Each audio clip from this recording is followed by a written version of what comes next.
Hey sisters! I know my nails look terrible, sorry. But I had, I guess, a revelation or an epiphany or whatever you want to call it. But I realized that there is a way to actually minimize the time in which you spend on dotting and lining your dominoes. And I've also seen a couple of dots and a couple of lines that look a little off, but my first set was like completely trash. So this is not coming from a place of shade. This is definitely coming from a place of innovation, if you will. And I definitely want to share this because I was so excited when I found this out. So basically, what you can do is I just had a brain fart. Oh, yeah. First of all, start off with things you need. What I found out was that the little paintbrushes that you get from the craft section in Dollar Tree, bomb, completely lit. Okay, so you have options. You could use this type of brush here, which is a regular, like little plastic. I don't know if you can really see that, but it's a really like little thin, plasticky, cheap paintbrush, right? The bristles are fine. I mean, you just gotta let them soak for a little bit because when they come out the package, they're a little hard, a little tough, but that's fine. But what I've noticed is that yes, you can pull your where's it? Okay, so I'm doing this upside down. I got my whole little setup Jimmy rigged. But if you pull a whole bunch of ink onto the tip of this, yes, you can go ahead and dot it in there and then swirl it and it should come up. But I've noticed that you can actually use the back of your paintbrush and it'll go right in there and create a nice little dot when you circle it around, and it'll actually bring it up to the edge on all sides. So I know sometimes when I do my dots, like on one angle, if I'm looking at it from one side, it looks like it's full, but if I look at it from a different side, it's not actually all the way full. So the back of this paintbrush will definitely help with that. Now, what I also noticed is that a lot of people, including myself, the lines, the midpoint lines have been a little off. But what I've noticed is that there is a solution, and I'm here to share it with you, and I am so excited. There is a solution to get them to look like that. Okay, less effort, less cleanup, less time. And basically, it took for me to step on a push pin that my mom was using for me to actually come up with this. Now, where is the push pin? Because I literally just synced it. Oh, here it is. Okay. All right. So I figured, okay, well, the back of the paintbrush is beaded, so let me see if I could, because I tried to do that with these when I found out I could do it with the dots, or I tried to do it with the lines when I found out I could do it with the dots. But then I was like, I don't know. So when I stepped on one of these little bad boys, I said, let me see if this will work.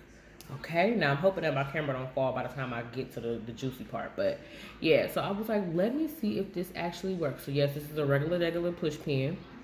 And what I'm going to do, let me see if I can, because I got the camera at like a perfect angle for this.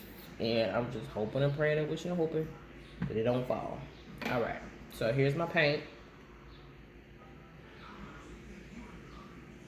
Okay, there we go.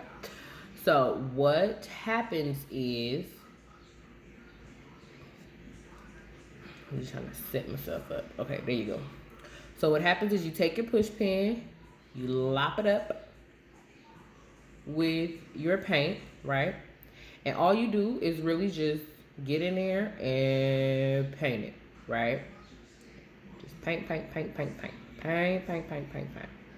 Now, this is how my lines used to look, and they used to look a little raggedy. Um, and I was like, nah, bro, we got to figure out how we're going to fix this. So I'm so happy I found this method. So yeah, so you lop it up just like that. I think I got an air bubble in this one. Let me see. Yeah, I do. Oh, it's like a whole bristle or something. All right. Okay, there we go. And I'm sure we can probably fill it later, but yeah. So basically, you just hit it like that, right? And what you do is you take your, I call it my fat finger because it's my middle finger. We got the fat pad, the biggest fat pad, and you just lightly wipe straight across. And look at that. When I tell you it's minimal cleanup, like Extremely minimal cleanup. And you can even still do it with your finger. You don't even have to go in with a Q-tip. You can just continue to wipe, and I'll do this whole part on camera so you can see it is not that much cleanup. Now I know I did put a little bit. I put a lot of it on there because I had that air bubble. So I'm gonna try to find one that doesn't have it so that I can give you a better example. But this is how my lines come out, just clean. And honestly, like, I didn't really start doing this hardcore until today when I had a couple orders come through. See? There you go. Super clean. So let's do another one because I don't think this one has an air bubble in it.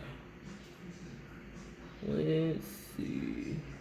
No. Okay. So this one doesn't have an air bubble in it. Yes, and I'm sure somebody's going to ask, these are copper flakes on the inside.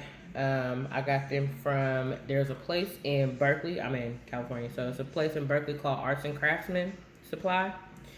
And they had this stuff, it's just regular copper leaf, but I guess because of the mixture, it was on sale. And they didn't have no more left. But they do have solid copper, solid gold, solid silver, solid platinum.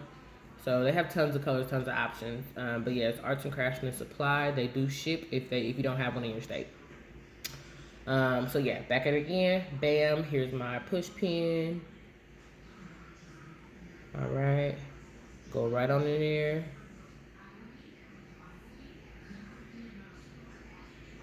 And if you get little spots like that, you can just, what I usually do is just take it from the far end and just drag it right on over. Drag it right on over yonder.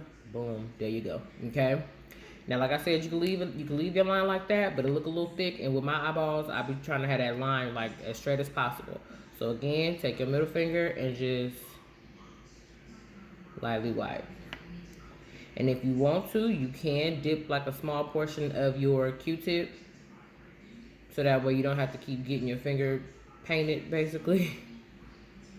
And you can go in and just grab some of the pieces. I just don't really like using Q-tips too tough, just because sometimes if I have too much in that line, there we go.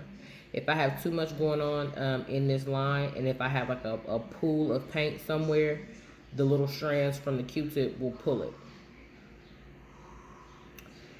And it's upsetting me and my homegirls. So, there we go.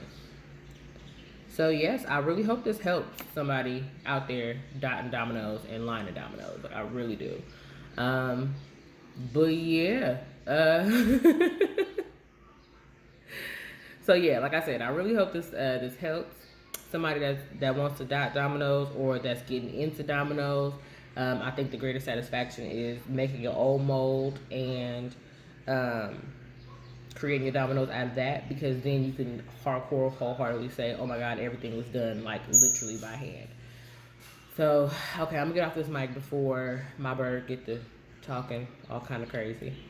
But yes, so if you have any questions, feel free to let me know. Shoot me a DM, or you can comment under here if you got any more questions. But yes, I really hope this helps somebody. Toodles.